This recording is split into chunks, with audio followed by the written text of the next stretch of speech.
పరిశుద్ధ గ్రంథాలు తెరిచి సిలువ ధ్యానాలు ప్రభు సన్నిధిలోకి సిలువ ధ్యానంలోకి వెళదాం. సలోమక్క, చందన్న, ఇంకెవరు చెప్పారు, ఇంకొకరు జాన్ పాల్ అన్న, తిమోతన్న బిడ్డలు మాట్లాడారు. వారు ఏమేమి మాట్లాడారో నేను ఇప్పుడు అడగను. లైవ్ పెడుతున్నాం కాబట్టి బయట వాళ్ళు వినాలి కాబట్టి చెప్తున్నాను. నేను ఒకవేళ నేను చెప్పిన మాటలు మీరు చెప్పేసి ఉంటే మీరు ఫీల్ అవ్వద్దు ఎవరు కూడా, ఎందుకంటే మనం బయట వాళ్ళ కోసం మాట్లాడుకోవాలి కాబట్టి. నేను చెప్పిన మాట సార్ చెప్పేశాడు, ఒకరు తక్కువ ఒకరి అవన్నీ ఉండవేడా, జస్ట్ మీరు మాట్లాడి నేర్చుకోవాలి, నిలబడాలి అని ఆశ, అంతే. కాబట్టి మీరు ఎవరు అలా ఆలోచించద్దు. రెండోది, మైకులు పట్టుకొని ఇక్కడ బోధించిన వాళ్ళు ఇక మీద జాగ్రత్తగా ఉండండి. సైతాన్ కళ్ళు మన మీద ఎక్కువ ఉంటాయి.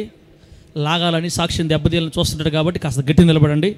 ఇంకా దేవుడు మహిమకరంగా వాడుకుంటాడు మిమ్మల్ని. ప్రభు నామానికి మహిమ కలుగును గాక. రైట్, ముత్తుకూరులో నేను 3 మాటలు తిమోతన నేను కలిపి 3 మాటలు పూర్తి చేసి వచ్చామాట. ఇక నాకు 4 మాటలు నేను చెప్పాల్సిన 4 మాటలు ఉన్నాయి. 4వ మాట నుంచి మనం ఇప్పుడు స్టార్ట్ చేద్దాం. ఒకసారి పరిశుద్ధ గ్రంథాలు తెరవండి, దేవుని వాక్యం చదువుకుందాం. అంతలాగే 4వ వాక్యం పెట్టుమా, ఒకసారి అక్కడ 4వ మాట పెట్టు. మీరు మీ ఫోనుల్లో నేను మీకు గ్రూప్లో పంపించాను కదా, గ్రూపులో పంపించాయి, తీసి పెట్టుకోండి. 1వ మాట 2వ మాట నేను మీకు పంపించున్నాను. ఫోన్లు ఉండేవాళ్ళు తీసి బైబిల్ మీద పెట్టుకోండి ఫోను. ఇప్పుడు తిమోతని చెప్పిన మాట ఇది, మరి బయట ప్రజల కోసం మనం చెప్దాం. ఒకసారి అది కొంచెం పెట్టి మళ్ళీ నన్ను పెట్టమా. సిలువ అనేది క్రైస్తవ విశ్వాసానికి కేంద్రం లాంటిది. ఇంకా అర్థమని చెప్పాలంటే సిలువ అనేది క్రైస్తవంలోకి పునాది లాంటిది. ఈరోజు మనం ఇంత ధైర్యంగా, సంతోషంగా, ఎన్ని శ్రమలు వస్తున్నా, ఎన్ని కష్టాలు వస్తున్నా ఇంకా మనం దేవునిలో నిలిచున్నామంటే దానికి కారణం యేసయ్య సిలువ. ఏంటది? యేసయ్య సిలువ. మీరందరూ ప్రభువు దగ్గరికి ఎందుకు వచ్చారు? ప్రారంభంలో మీరందరూ యేసయ్య దగ్గరికి ఎందుకు వచ్చారు? కొందరు దయ్యాలు పోగొట్టుకోవడానికి వచ్చారు, కొందరు రోగాలు పోగొట్టుకోవడానికి వచ్చారు, ఇంట్లో కలిసి వస్తుందని కొందరు వచ్చారు, అప్పులు తీరతాయని కొందరు వచ్చారు. ఇలా అందరం ఏదో ఒక బాధలతో, శోధనలతో, రుగ్మతలతో వచ్చిన వాళ్ళమే దేవుడి దగ్గరికి. అప్పుడు మన వయసు పసిబిడ్డల వయసు అన్నమాట. అప్పుడు యేసయ్య గురించి మనకి ఏం అనవసరం, నాకు బాగోవాలా అని వచ్చాం, బాగైంది, అందరం దేవుడు శుద్ధి చేశాడు, స్వస్థపరిచి ఆరోగ్యం ఇచ్చి నిలబెట్టుకున్నాడు. ఇప్పుడు మనం పసి వయసు నుంచి ఎదిగి పెద్దవాళ్ళం అవుతున్నాం. పాలు తాగే 3 నెలల పసిబిడ్డ దగ్గరికి మనం వెళ్ళి వాడు చెవులో నోరు పెట్టి, అబ్బాయి బాబు, నాన్న మీ అమ్మ పేరు అది, నాన్న నేను మీ నాన్నే, ఇంట్లో మనకు అప్పులు ఉన్నాయి, కొంచెం నువ్వు ఏం టెన్షన్ పడబాకు. ఎవరు 3 నెలల పాలు తాగేవాడితోటి అవన్నీ చెవులో చెప్తే వాడు ఏమంటాడు? అవునా డాడీ, ఇన్ని బాధలు ఉన్నాయా నీకు? అవునా డాడీ అని అంటాడా? 3 నెలల పసిబిడ్డకి ఒకటే పని, వాళ్ళ అమ్మ దగ్గర పాలు తాగటం.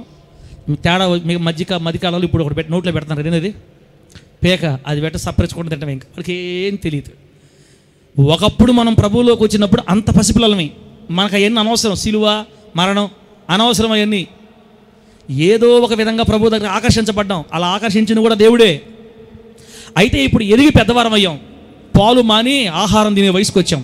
ఇప్పుడు మనకి యేసయ్య మనల్ని ఎందుకు పిలుచుకున్నాడో, అవి మన జీవితాలకు అనుమతించి వాటి ద్వారా ఎందుకు రాబట్టుకున్నాడో తన దగ్గరికి అన్నీ తెలుసుకోవాలా. ఎందుకు రాబట్టుకున్నాడంటే ఆయన మనల్ని నరకానికి పంపించడం ప్రభువుకి ఇష్టం లేదు. పాపము వలన వచ్చు జీతం, త్వరగా చెప్పండి, పాపం వలన వచ్చు జీతం మరణం.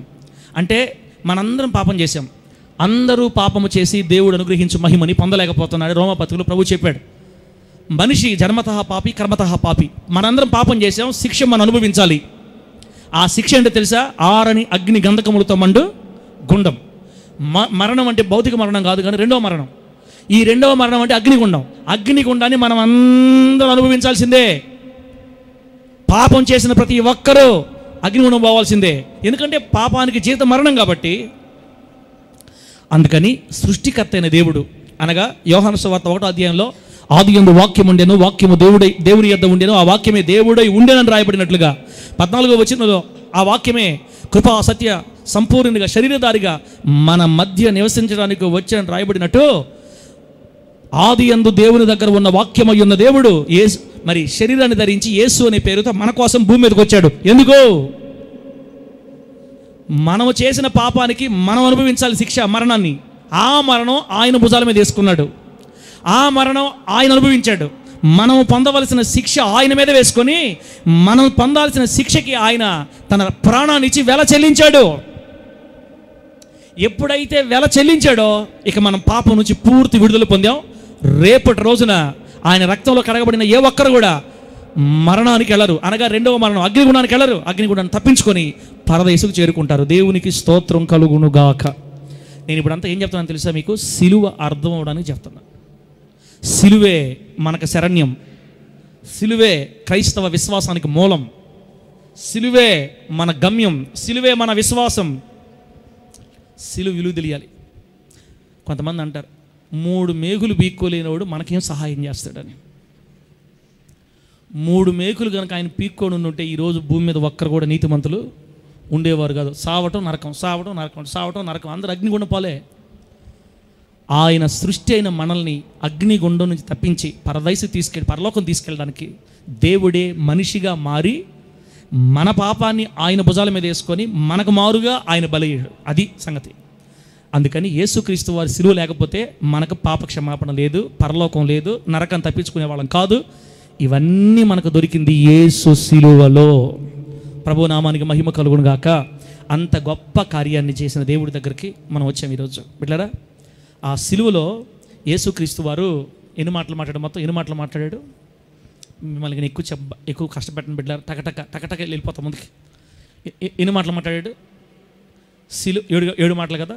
సిలువలో యేసుక్రీస్తు వారు ఎన్ని గంటలు ఉన్నాడు చెప్పండి? 6 గంటల సేపు సిలువ మీద ఆయన వ్రేలాడాడు. 3 మేకుల మధ్య బరువంతా చేతుల మీద పడింది. మేకులకి దిగబడిపోతుంది కిందకి. మరి విరిగిపోయే ఎముకలు, నరం కట్టయిపోయింది, బ్లీడింగ్ అవుతూ ఉంది. ఊపిరి పీల్చుకోవటం కూడా కష్టమైపోతుంది.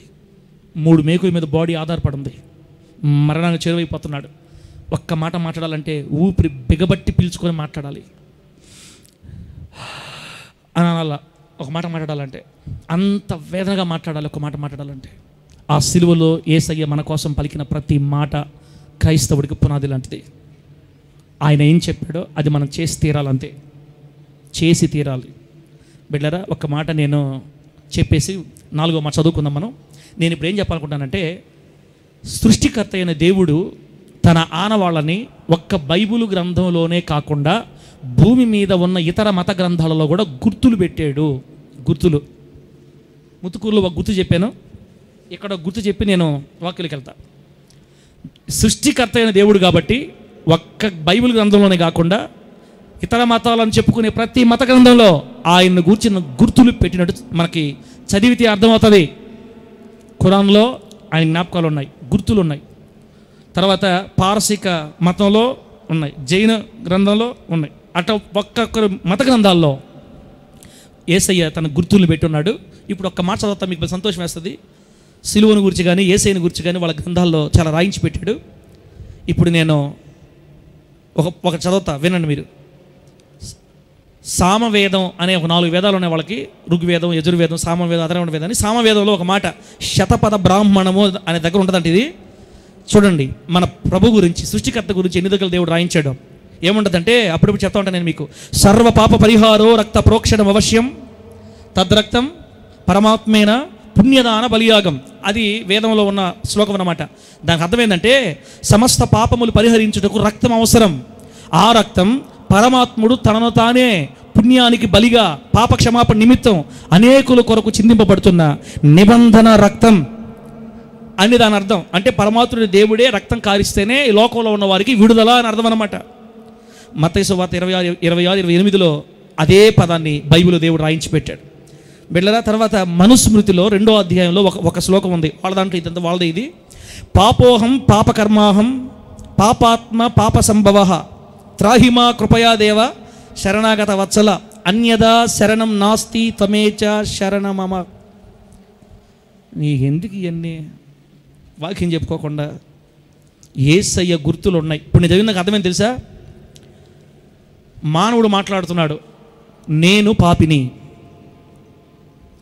పాపిని, పాపపు క్రియలు చేస్తున్నాను, పాపపు ఆత్మ గలవాడిని, పాపమందు జన్మించి తిని, నీ శరణు జొచ్చిన వారిని రక్షించువాడా, పాపివైన నా ఎడల కృప చూపించు దేవా, నాకు ఇతర శరణు లేదు, నీవే నా శరణు అని దానికి అర్థం. అంటే శ్లోకాల్లో కూడా పాపం చేశాను నేను, నాకు విడుదల లేదు, అయ్యా పాపం నుంచి విడిపించేవాడా నీవే నాకు దిక్కని మానవుడు కేకలేస్తున్నాడు. దానికి సమాధానం కీర్తన 51:5లో, నేను పాపంలో పుట్టినవాడను, పాపంలోనే నా తల్లి నన్ను గర్భం ధరించిందని ఇక్కడ కూడా రాయబడింది. రోమా 3:23లో మానవులందరూ పాపం చేసి దేవుడిని గ్రహించి మహిమలు పొందలేకపోతున్నారు రాయబడింది. ఇలా చెప్పుకుంటూ పోతే బైబిల్లో పూర్తిగా ఉన్న సమాచారం ఇతర మత గ్రంథాలు అక్కడక్కడ యేసుని గురించి, ఆయన రక్తాన్ని గురించి, సిలువను గురించి క్షుణ్ణంగా రాసిపెట్టారు. కానీ వాళ్ళ దగ్గర గ్రంథం లేదు కాబట్టి, చదివి అర్థం చెప్పేవాళ్ళు లేరు కాబట్టి తెలుసుకోలేకపోతున్నారు. మనకైతే ఆయన దర్శనం కలిగింది, మనమందరం యేసును కనుగొన్నాం, ఆయన మనల్ని పిలుచుకున్నాడు, సిలువ రక్తంలో కడగబడ్డాం, ఆయన దేవుడు అంగీకరించాం. ఇప్పుడు చచ్చిపోయినా పరలోకం వెళ్ళిపోతాం యేసు నామంలో. అర్థమైతే గట్టిగా హల్లెలూయా చెప్పండి. చెప్పండి గట్టిగా హల్లెలూయా. సిలువ లేకుండా ఏ ఒక్కరు కూడా పరలోకానికి వెళ్ళరు. సిలువ రక్తంలో కడగబడకుండా ఏ ఒక్కరు కూడా పాపం నుంచి విమోచించబడలేరు. కాబట్టి సిలువ మనకు అవసరం. ఇప్పుడు ఆయన 6 గంటల సేపు ఎండిపోయాడు కదా, ఆయన 4వ మాట ఏం చెప్పాడో ఇప్పుడు ఆ గ్రూప్లో తీసి పెట్టుకోండి. 4వ మాట చదువుతాం. పెట్టి ఒకసారి ఫోటో పెట్టమా. ఎన్నో వచ్చినది? లోకా సువార్త, మత్తయి సువార్తలే తీస్తున్న ఒక్క నిమిషం. దేవుని నామానికి మహిమ కలుగును గాక. మీకు వాట్సాప్లో తీస్తే కరెక్ట్గా వస్తుంది. 4వ మాట మత్తయి సువార్త 27వ అధ్యాయం 46వ వచనం. ఒకసారి చదవాల మాట త్వరగా. మత్తయి సువార్త 27వ అధ్యాయం 46వ వాక్యం ఏం రాయబడింది? అంత బాగా చదివే ఉంటే దేవుడు స్తోత్రం కదా, చదువుతారు. కాకపోతే కొంచెం పెట్టావా? రైట్. ఇంచుమించు 3 గంటలప్పుడు ఏముంది? యేసు ఏలీ ఏలీ లామా సబక్తాని అని బిగ్గరగా కేక వేశాను. ఆ మాటకు నా దేవా నా దేవా నన్నెందుకు చెయ్యి విడిచితివి అని అర్థం. యేసుక్రీస్తు వారు సిలువలో మాట్లాడిన ప్రతి మాట కూడా హీబ్రూ భాషలోనే మాట్లాడాడు. అంటే యేసుక్రీస్తు ఆ రోజుల్లో మాట్లాడింది హెబ్రీ భాష. ఆ హెబ్రీ భాషలో మాట్లాడిన ప్రతి మాటని తర్జుమా చేసి మనకు తెలుగులో రాశాడు. కానీ ఈ 4వ మాట మాత్రం అక్షరాల ఆ హెబ్రీ భాషలో యేసయ్య ఏమైతే పలికాడో అదే రాయించాడు పరిశుద్ధాత్మ దేవుడు ఇక్కడ. ఏలీ ఏలీ లామా సబక్తాని. ఆ మాటకు అర్థమైంది నా దేవా. ఏలీ అంటే అర్థమైంది నా దేవా అని అర్థం. నా దేవా నా దేవా నన్నెందుకు చెయ్యి విడిచితివి. అక్కడ ఎందుకు దేవుడు యేసుక్రీస్తు వారి చెయ్యి విడిచిపెట్టాడు అనేది ప్రశ్న. ఎందుకు దేవుడు యేసయ్య చెయ్యి విడిచాడు? టకటక గుర్తు చేస్తాడు. అన్న కొన్ని మాటలు మాట్లాడాడు, టకటక గుర్తు చేస్తాడు. ఈ 4వ మాట ద్వారా మనం ఏమి నేర్చుకోవాలంటే, హెబ్రీ పత్రిక 2వ అధ్యాయం 15వ వచనం ప్రకారం మొదటి పాయింట్, హెబ్రీ పత్రిక 2:15 ప్రకారం పాపము నుండి మనలను విడిపించడానికి తండ్రి అయిన దేవుడు యేసయ్య చెయ్యి వదిలిపెట్టాడు. పాపము నుండి మనల్ని విడిపించడానికి. ఏమండి, దేవుడు పరిశుద్ధుడమ్మా, దేవుడు పరమ పవిత్రుడు, మామూలు పవిత్రుడు కాదు. ఆయన పాపమును ఎంత మాత్రం సహించలేడు. ఇప్పుడు ఆల్రెడీ యేసయ్య భుజాల మీద ఎవరి పాపం ఉంది? లోకములో ఉన్న ప్రజలందరి పాపం ఉంది. అంటే నీతిమంతుడైన యేసుక్రీస్తు వారు పాపముగా చేయబడ్డారు. మన పాపాన్ని ఆయన భుజాల మీద వేసుకున్నారు. కాబట్టి ఆయన మన పాపమును బట్టి పాపం అయిపోయాడు. పాపమై ఉన్నటువంటి కుమారుడు చేతిని ఎంతకాలం పట్టుకో ఉంటాడు? ఆయన పాపముతో రాజీ పడ్డాడు. కాబట్టి తండ్రి అయిన దేవుడు కొడుకు చెయ్యి కాసేపు వదిలిపెట్టేశాడు పూర్తిగా. ఎందుకు వదిలిపెట్టాడంటే, నిన్ను నన్ను పాపమనే దాస్యము నుండి, పాపము నుండి మనల్ని విడిపించడానికి యేసుక్రీస్తు వారు యేసుక్రీస్తు వారి చెయ్యిని తండ్రిని దేవుడు వదిలిపెట్టాడు. దేవా దేవా నన్నెందుకు చెయ్యి విడిచితివి. అమ్మ, మనుషులు వదిలేసినా తట్టుకోగలుగుతాం, కానీ దేవుడు వదిలేస్తే అయిపోయింది మాట. ముగిచేస్తున్నా. 4వ మాట ఏడ ముగిస్తావు నువ్వు? టకటక లాగేస్తా. మీకెందుకు? యేసయ్య మనుషులు మనల్ని చేయి వదిలేసినా బ్రతకగలుగుతాం. దేవుడు వదిలితే అది తట్టుకోవటం ఎంత కష్టం. ఒక పక్క గుండెల్లో నుంచి కారుతుంది రక్తం, నరాలు ఉబ్బిపోయాయి, ముఖం వాచిపోయింది, గుద్దేస్తున్నారు, ముళ్ళ కిరీటం లోపల గుచ్చుకుపోయి ఉన్నాయి, మహాభయంకర వేదన. చుట్టుపక్కల మనుషులు నవ్వుకుంటున్నారు, హేళన చేస్తున్నారు. మొన్నటిదాకా పొగిడిన వాళ్ళు ఇప్పుడు తిడుతున్నారు. ఆ భయంకరమైన వాతావరణంలో 4వ కేక, తండ్రి తండ్రి నన్ను ఎందుకు చేయి విడిచావు అంటే యేసయ్యకి ఏమి ఇష్టం తెలుసా?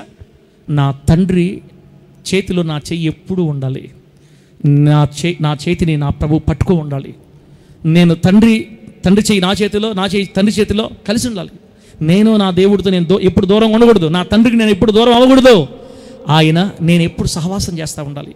బిడ్డలారా, సిలువ మనకేం నేర్పిస్తుందంటే, ఈ గుడ్ ఫ్రైడే రోజు సిలువ మనకేం నేర్పిస్తుందంటే, ఒకటి, ఆయన చేతిని, యేసయ్య చేతిని దేవుడు విడవడానికి మొదటి కారణం నీ పాపం నా పాపం కదా.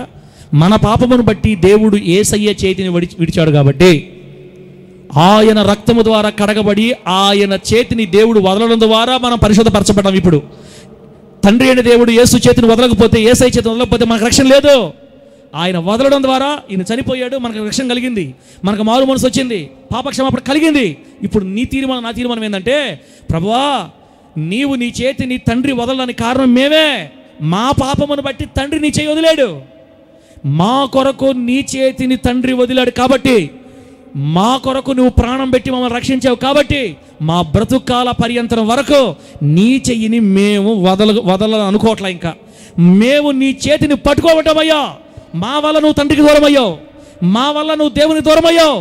ఇక మేమైతే మా కోసం ప్రాణం పెట్టావు కాబట్టి నిన్ను వదిలి మేము దూరంగా ఉండలేమని ఇప్పుడు మనం తీర్మానం చేయాలి. దేవునికి స్తోత్రం కలుగును గాక. గట్టిగా చెప్పండి హల్లెలూయా. మరి మీ చెయ్యి యేసయ్య చేతిలో ఉందా? ఇంకెక్కడుందో నాకు తెలియదు. ఇంకా రెండో పాయింట్ దాంట్లోనే, యేసయ్య చేతిని దేవుడు ఎందుకు విడిచిపెట్టాడు? ఒకటి, పాపం నుంచి విడిపించడానికి. 2, రోమాపత్రిక 5:10 ప్రకారం మన శత్రుత్వాన్ని పోగొట్టడానికి. అక్కడ రోమా 5:10 ఏముంది? ఏలయనగా మనం శత్రువులమై ఉన్నప్పుడు ఆయన కుమారుని మరణం ద్వారా మనము దేవునితో సమాధానపరచబడిన ఎడల సమాధానపరచబడిన వారమై ఉండునట్లుగా దేవుడు యేసుక్రీస్తు వారి చేతిని వదిలిపెట్టాడు. ఉన్నారా? మీరు అది చూసుకుంటా ఉంటే అర్థమవుతుంది మీకు. ఆ గ్రూపులో పంపించి నన్ను చూసుకుంటా ఉండండి. నేను అదే చెప్తున్నాను మీకు. దేవుడు యేసయ్య చేతిని వదిలింది మన ఉగ్రతని సమాధానంగా మార్చడానికి. మన ఉగ్రత అంటే మన మీద ఉన్న దేవుని కోపం. ఎందుకంటే మనం పాపులమి, పాపంలో పుట్టాం కాబట్టి దేవుని కోపం పాపం అంటే మన మీద మన ఉగ్రతను తీసేసి ఆయనతో మనల్ని సమాధానపరచుకోవడానికి, దేవునితో మనల్ని సమాధానపరచుకోవడానికి మధ్యలో తన కొడుకు చెయ్యి తండ్రి వదిలేశాడు. యేసయ్య చెయ్యి వదలడం ద్వారా ఆయన సిలువ వేయబడ్డాడు, చనిపోయాడు, రక్తం కార్చాడు. అందును బట్టి తిరిగి మన మీద ఉగ్రత తీరిపోయింది. మనము దేవునితో సమాధాన పడ్డాం. మనకి తండ్రికి సమాధానం చేసిన వాడు మధ్యవర్తి అయిన యేసయ్య. దేవునికి స్తోత్రం కలుగును గాక. చెప్పండి గట్టిగా హల్లెలూయా. పాపములో పొరలాడుతున్న నన్ను దేవుని సమాధానపరచడానికి మధ్యలో దేవుడు ప్రాణం పెట్టాల్సి వచ్చిందని యేసయ్య. అందుకని ఆయన చెయ్యి దేవుడు వదిలేశాడు.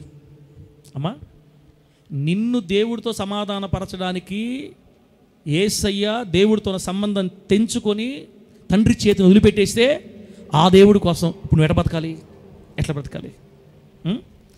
మూడోది ఇప్పుడు రెండైన దేవునికి మనకున్న శత్రుత్వం పోగొట్టడానికి దేవుడు కుమారుని చేతులు పెట్టాడు. మూడోది ఉగ్రత కూడా 5:9 చదివాం కదా. రోమియోలుగా 5:9 ఇందాక 5:10 కదా. అది శత్రుత్వం, ఇది ఉగ్రత. నిశ్చయముగా ఆయన ద్వారా ఉగ్రత నుండి రక్షింపబడుదుమని రాయబడింది అక్కడ. నిశ్చయముగా ఆయన ద్వారా ఉగ్రత నుండి యేసు ప్రభువుని తండ్రి అనే దేవుడు చెయ్యి వదలడం ద్వారా యేసయ్య ప్రాణం పెట్టాడు. ఆయన ప్రాణం పెట్టడాన్ని బట్టి దేవునికి మనకి ఉన్న ఉగ్రత, మన మీద ఉన్న దేవుని ఉగ్రత, పాపుల మీద ఉన్న దేవుని ఉగ్రత.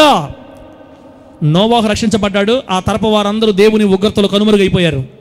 సొదొమ గొమొర్రా పట్టణ ప్రజలందరూ దేవుని ఉగ్రత కనుమరుగైపోయారు. అట్లాంటి ఉగ్రత మన మీదకి దిగి రాకుండా యేసయ్య ప్రాణం పెట్టి మనల్ని కాపాడాడు.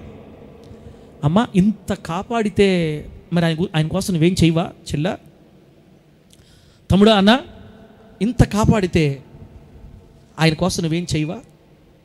ఏం ఆలోచించుకుంటావు పద్మక్క, గుమ్మలతో పద్మక్క? కానీ సార్ అంటావా? కానీ సార్ అనే ముందు ఒక తీర్మానం అక్క. దేవుడు మనల్ని ఉగ్రత నుంచి రక్షించడానికి యేసయ్య చేయి వదిలిపెట్టాడు.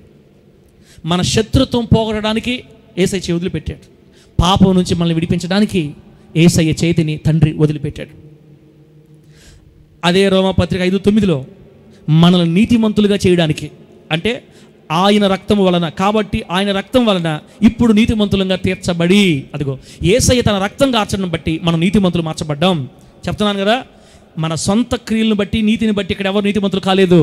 యేసు రక్తమును బట్టే మనందరం నీతిమంతులుగా మారేవి. ఈ రోజున దేవునికి స్తోత్రం కలుగును గాక. ఎప్పుడైతే నువ్వు బాప్తీసం పొందావో, శాంతక మో నువ్వే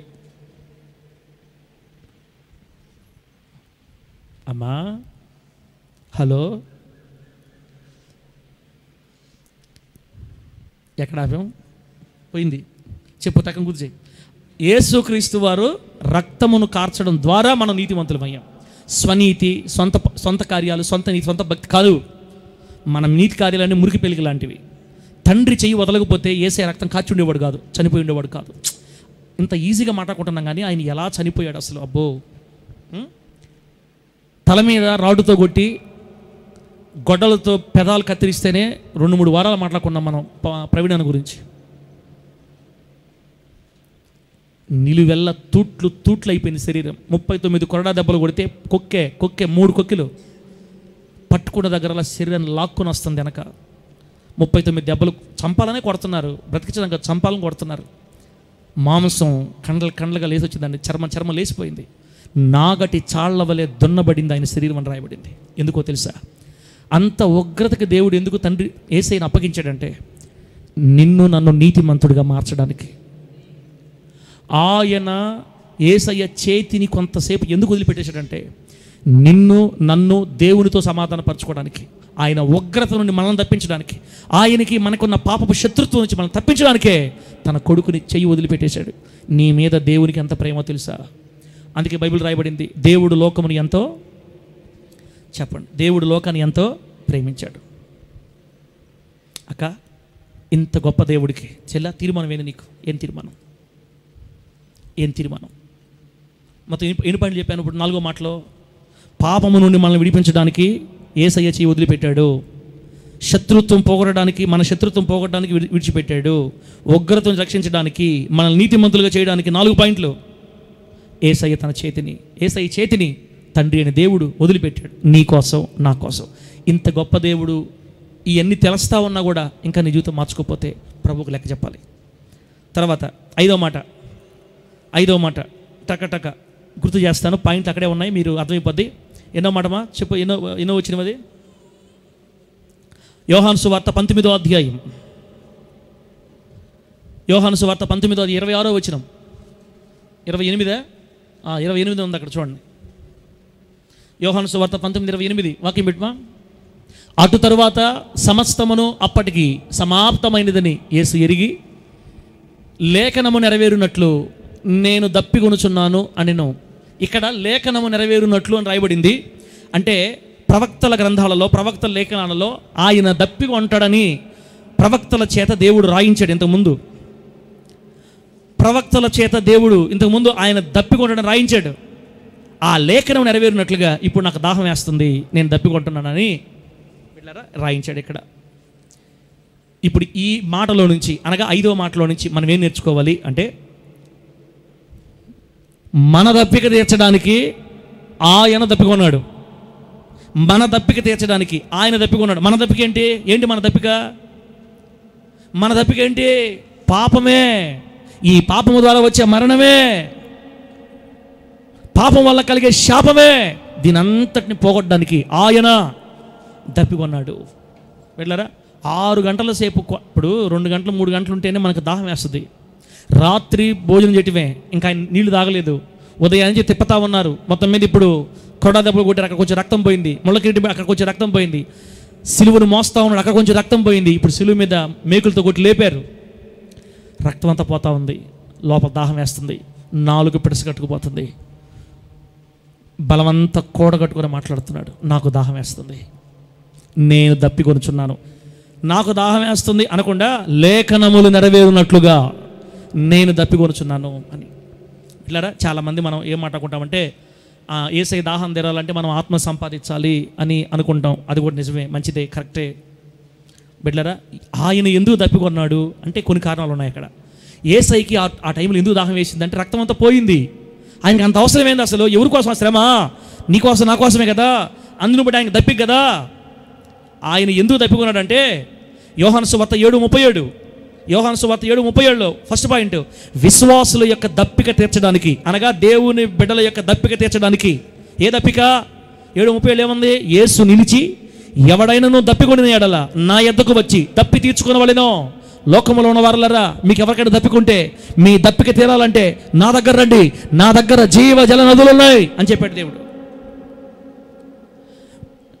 దేవుని బిడ్డలకి జీవ జలములు అందించడానికి ఆయన దప్పికొన్నాడు. బిడ్డలారా, ఆయన దప్పిక తీరాలంటే మనం ఏం చేయాలి తెలుసా? ఆయన దగ్గరికి వెళ్ళాలి. ఆయన దగ్గరికి వెళ్ళి ఆయన దగ్గర ఉన్న జీవ జలాలు తాగాలి. జీవజలములు అంటే పాపము నుండి విడుదల పొంది, శాపం నుండి విడుదల పొంది, అతిక్రమం నుంచి విడుదల పొంది, పాపపు క్రియలు విడిచిపెట్టి ప్రభు చిత్తము చేస్తూ సాగిపోతూ ఉండగా బిడ్డలారా, నీతిమంతుల హృదయములో నుండి జీవధారలు బయలుదేరతాయి. నువ్వు ఎప్పుడైతే దేవునితో నడుస్తూ ఉంటావో, ప్రభుతో నడుస్తూ ఉంటావో, నీ గుండెలో నుండి ఆటోమేటిక్గా జీవధారలు బయలుదేరతాయి. అది క్షేమము, నెమ్మది, ఆదరణ, సమాధానం. ఎంత శ్రమలలోనైనా నెమ్మది అనే జీవధారలు నీ గుండెలో పుట్టడం చూస్తావు. ఆ జీవధారలు మనకి ఇవ్వడానికి శిలువ మీద ఆయన దప్పికొన్నాడు. అది అర్థం అక్కడ. బిడ్డలారా, ఇంక మిగతా అంత చూస్తే ఉగ్రత నుంచి రక్షించబడటానికి పైన చెప్పుకున్నాం కదా, నీతిమంతులుగా మనల్ని మార్చడానికి, మనకు నిత్య జీవం ఇవ్వడానికి ఆయన దాహంగా ఉన్నాడు, దప్పికొన్నాడు. ఆయన దప్పిక అంతా మన కోసం, ఆయన దాహం అంతా మన కోసమే. దాహం అవుతుందని అరవగానే, దాహం అవుతుందని కేక వేయగానే బిడ్డలారా, ఆ పక్కనే ఉన్న సైనికుడు మినరల్ వాటర్ ఇచ్చాడా? ఏమి ఇచ్చాడు చెప్పండి మీరు? యేసయ్యకి ఏమి ఇచ్చారు? ఎంత బాధో కదా.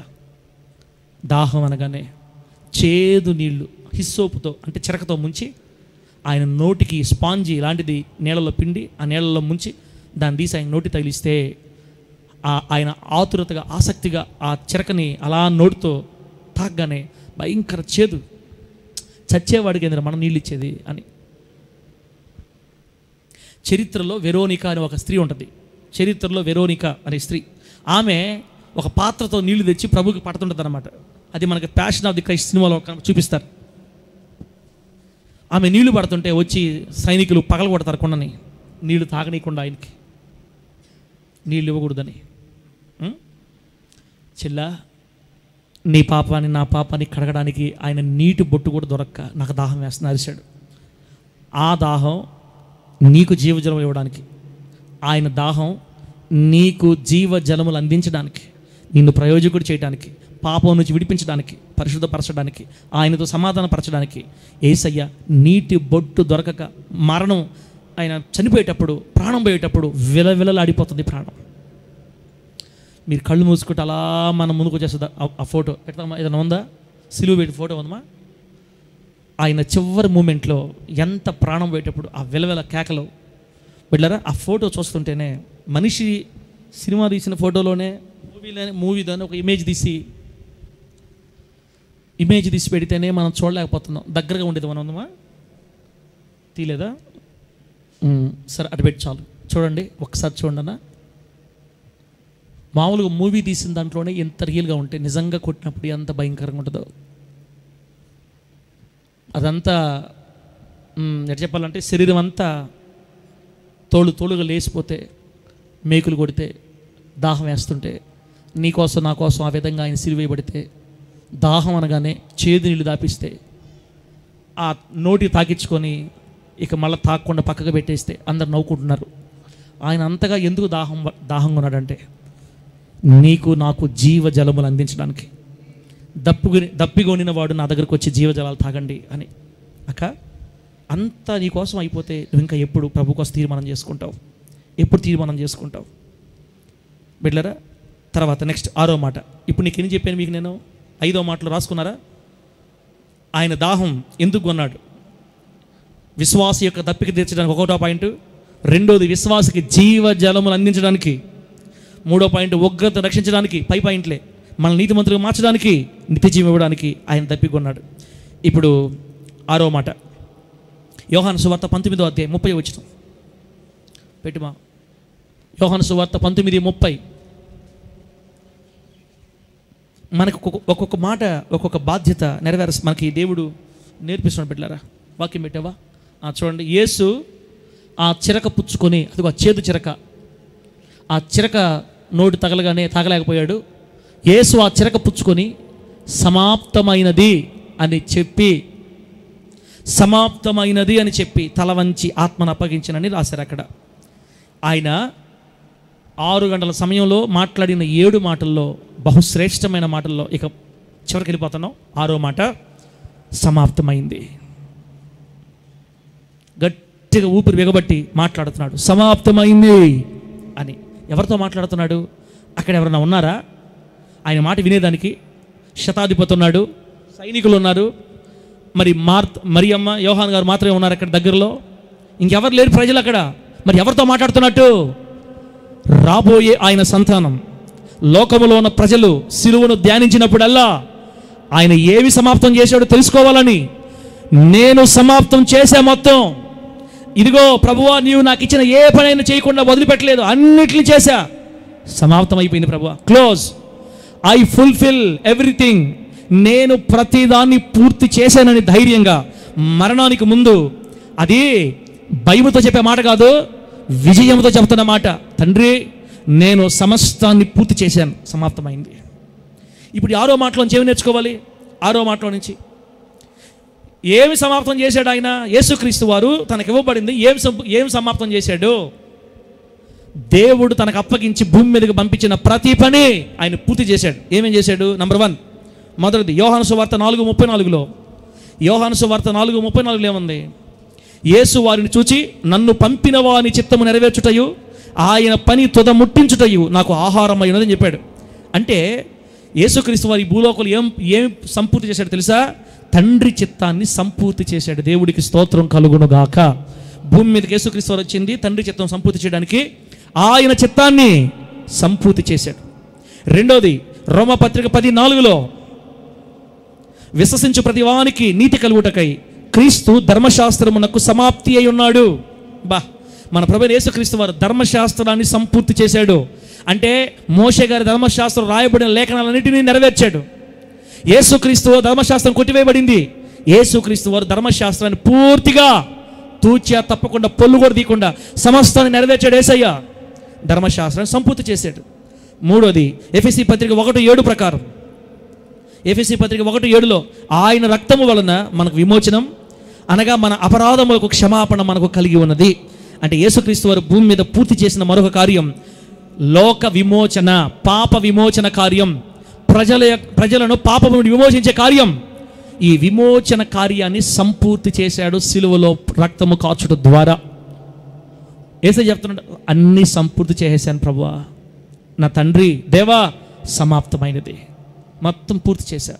1 నీ చిత్తాన్ని సంపూర్తి చేశాను, 2 ధర్మశాస్త్రాన్ని సంపూర్తి చేశాను, 3 విమోచన కార్యాన్ని, నన్ను ఎందుకొరకు భూమి మీద పంపేవో ఆ విమోచన కార్యాన్ని కూడా నేను సంపూర్తి చేశాను.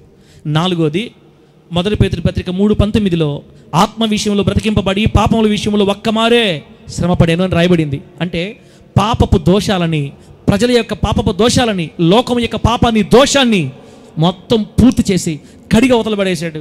అంటే పాప దోషాలైనా నివారించడంలో, కడగడంలో ఆ పనిని సంపూర్తి చేశాడని రాయబడింది. చూసారా? ఇక్కడ మనకు 6వ మాట ఇంకో మాట ఏం చెప్తుందంటే, నువ్వు కూడా నీకు అప్పగించబడిన దేవుని పనిని పూర్తి చేయాలి.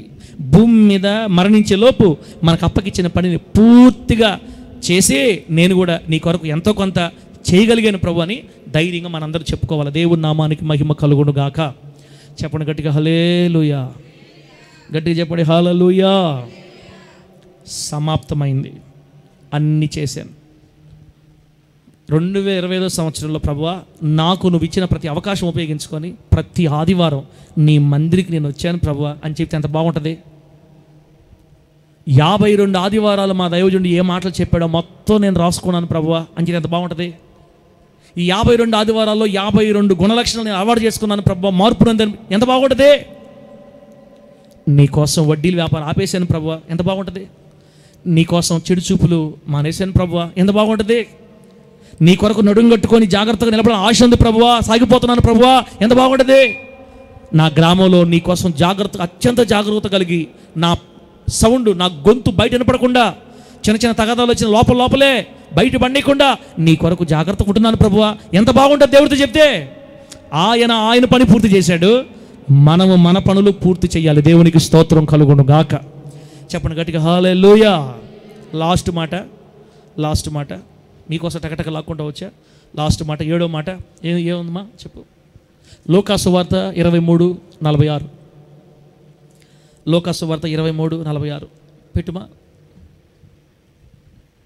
ఆయన సిలువలో పలికిన చివరి మాట. ఈ మాట చెప్పి ప్రాణం వదిలేస్తాడు. ఈ మాట చెప్పిన తర్వాత యేసయ్య గుండె ఆగిపోద్ది, కొట్టుకోవడం ఆగిపోద్ది. ఆయన గుండె శబ్దం ఆగిపోయింది, మోగబోయింది. అప్పుడు యేసు గొప్ప శబ్దంతో కేక వేసి, చూడండి మాట్లాడటమే కష్టం, అట్లాంటిది చివరి మాట గట్టిగా గాలి పీల్చుకొని గొప్ప పెద్ద శబ్దంతో కేక వేశాడు. తండ్రి, నీ చేతికి నా ఆత్మని అప్పగించుకొనుచున్నాను అని నేను. ఆయన ఇలాగూ చెప్పి ప్రాణము విడిచాను. ఒక్కసారి బెగబెట్టి పైకి లేచి ఊపిరి పీల్చుకొని గట్టిగా కేకవేసి, తండ్రి, నా ఆత్మని నీ చేతికి అప్పగించుకుంటున్నాను. అంతే. ఆ మాట చెప్పి ప్రాణం విడిచాడు. గుండె ఆగిపోయింది, ఊపిరి ఆగిపోయింది, సజీవమైన దేహం శవంగా మారిపోయింది. నీకోసం నా కోసం ఆయన మరణించాడు, కన్ను మూసాడు. బిడ్డలారా, ఒక్క మాట గుర్తుపెట్టుకో. మొదటి మాటలో తండ్రి అని పిలిచాడు, లాస్ట్ మాటలో తండ్రి అని పిలిచాడు. 7 మాటల్లో 4 మాటలు తండ్రితోనే మాట్లాడతాడు ఆయన. యేసయ్యకి తండ్రికి ఉన్న సంబంధం చూడండి. మరి నీకు నాకు దేవుడితో సంబంధం ఉందా? తండ్రి, నా ఆత్మని నీ చేతికి అప్పగిస్తున్నాను. రేపు మనం కూడా ప్రభుకి ఇదే మాట చెప్పాలి. చనిపోయేటప్పుడు ఊపిరి ఆడకుండా అయిపోతుంది అనుకున్నప్పుడు మనం కూడా, తండ్రి యేసయ్యా, నా ఆత్మని నీ చేతికి అప్పగిస్తున్నాను. కొద్ది నిమిషాలు నేను చూడబోతున్నాను. పరదైసులో దేవదూతల్ని వెళ్ళవరు తేజోవాసుల స్వాస్థ్యాన్ని అనుభవించబోతున్నాను. తండ్రి, రాబోతున్నాను నీ దగ్గరికి. నా ఆత్మ నువ్వు చేర్చుకో, నువ్వు తీసుకో అని సంతోషంగా చచ్చిపోతే ఎంత బాగుంటుంది యేసయ్యలాగా. ఆ మాట చెప్పి ప్రాణం విడిచాడు. దేవుని నామానికి మహిమ కలుగును గాక. ఈ 7వ మాటలో నుంచి మనం ఏం నేర్చుకోవాలి? ఈ లాస్ట్ మాటలోంచి ఏమి నేర్చుకోవాలంటే, బాప్తిస్మం తీసుకున్న నాటి నుండి చనిపోయే క్షణం దాకా ప్రతి విషయంలో నువ్వు నేను అందరమే యేసయ్య చేతికి మనల్ని మనం అప్పగించుకోవాలి. ప్రాణం అప్పగించుకోవాలి, శరీరాన్ని అప్పగించుకోవాలి, ఆస్తి అప్పగించాలి, మనకు కలిగిన సమస్తాన్ని తండ్రికి అప్పగించుకొని బతకాలా. ఒక మాట చెప్పాలంటే, కొన్ని స్థలాల్లో స్తంభాలు నాడతారు, కొన్ని స్థలాల్లో ఖాళీ స్థలాల్లో స్తంభాలు పెడతారు. ఏమంటో తెలుసా? This property belongs to Pachipulusu Venkamma అని పెడతారు. అని అర్థమైంది. దాని అర్థం ఎఫ్రా, ఈ స్థలము పచ్చిపులుసు వెంకమ్మ సంబంధించింది, ఎవరు రావద్దు, కావాల్సింటే ఫోన్ చేసుకొని కొనండి. ఈ స్థలము ఆమెకి సంబంధించింది, ఎవరు రావద్దు ఇక్కడికి. బాప్తిసం పొందిన తర్వాత, ప్రభుత్వం అంటుకట్టబడిన తర్వాత, సంఘం నడుస్తున్న తర్వాత, ప్రభుత్వ జీవితం సాగిస్తున్నప్పుడు ఒకటే మాట, ఈ శరీరం మీద ఒకే ముద్ర, ఇది యేసు చెందింది, ఈ దేహం ప్రభువుకు చెందింది, నేను ప్రభువుకు అప్పగించుకున్నాను, నా శరీరం ఆయనకు అప్పగించబడింది, నా స్థితిగతులన్నీ ఆయనకు అప్పగించబడ్డాయి, నా ధనం ఆయనకి, నా చదువు ఆయనకి, నా ఉద్యోగాలు ఆయనకి, నా ప్రతిదీ ప్రభువుకు సమర్పించుకున్నాను. నేను చివరికి నా ఆత్మను కూడా నా దేవుడికి అప్పగించేస్తానని యేసయ్య తండ్రిని విడవకుండా ఉన్నట్లుగా నేను దేవునితో అంటు కట్టబడి బ్రతకాలని చివరిగా యేసయ్య మనందరికి బోధిస్తున్నాడు. దేవునికి స్తోత్రం కలుగును గాక. నేను తండ్రిని విడవకుండా ఎలా బ్రతికానో మీరు నాతో అలా బ్రతకండి. మీ ఆత్మలు నాకు అప్పగించబడాలి. అందుకే కదా చనిపోయిన తర్వాత దేహం మన్నైనది వెనుకటి వలన మంటికి చేరితే ప్రభు అప్పగించిన ఆత్మ లేదా దేవుడు అనుగ్రహించిన ఆత్మ ఆయన దగ్గరికి వెళ్ళిపోతుంది. ఖచ్చితంగా మన ఆత్మలు ఆయనకు అప్పగించబడతాయి. రేపటి రోజున జీవితం కూడా ఆయన కోసం బ్రతికితే నిశ్చయంగా పరలోకం పోతాం. బిడ్డరా, నేను ముగిస్తున్నాను. ఇంక ప్రార్థన చేసుకుందాం. ఇంకా తండ్రి, నీ చేతికి నా ఆత్మను అప్పగిస్తున్నాను. తండ్రి, నా ధనాన్ని నీకు అప్పగిస్తున్నాను. తండ్రి, నా పిల్లల్ని నీకు అప్పగిస్తున్నాను. తండ్రి, నా బ్రతుకు నీకు అప్పగిస్తున్నాను. తండ్రి, నా సౌభాగ్యం అంతా నీకు అప్పగిస్తున్నాను. ఇలా ప్రతి విషయంలో మనం దేవుడికి అప్పగించుకోవాలని యేసయ్య నేర్పిస్తున్నాడు. తండ్రి తండ్రి తండ్రి తండ్రి అంటాడు ఆయన. ఏ రోజు కూడా తను ఒంటరిగా బతకలేదు. అమ్మా, రోజుకు ఒక 10 నిమిషాలు ప్రార్థన చేయమ్మా అంటే 100 సాకులు, అరగంట ప్రార్థన 100 సాకులు, గంట ప్రార్థన 100 సాకులు. ఇంకా నీ ఇష్టం అది. ఇదిగో సిలువ వేయబడిన యేసయ్య రక్త శక్తుడై నీ వైపు చూసి ఇప్పుడు దాకా మాట్లాడాడు. ఆయనతో అంటు కట్టబడి బతావా, ఇంకా నీ ఇష్టం వెనక్కి వెళ్ళిపోతావా? అమ్మా, తీర్మానం నీ చేతిలో ఉంది. గుడ్ ఫ్రైడేలు వస్తూ ఉంటాయి, ఒకటి వస్తూ ఉంటాయి. జీవితాలు మార్పు లేకపోతే ఎట్లాగా? నీ కోసమే నా కోసమే ప్రభు వాక్యమయ్యున్న దేవుడు శరీరధరికి భూమి మీదకి వచ్చింది. ఆ శ్రమంతా మనందరి కోసం, ఆ కష్టమంతా మనందరి కోసం, ఆ వేదన, హింస, ప్రాణం పోతున్న పరిస్థితులన్నీ నీ కోసం నా కోసమే. మారదాం, దొంగలాగా జీవితాలు ప్రభుకు సమర్పించుకుందాం. ప్రభు వైపు చూద్దాం. దేవుడి మాటలు మనకు ఆశీర్వాదకరంగా మార్చి వర్ధిల్ల చేయును గాక. కళ్ళు మూసుకొని పిల్లలు ప్రార్థన చేసుకుందాం.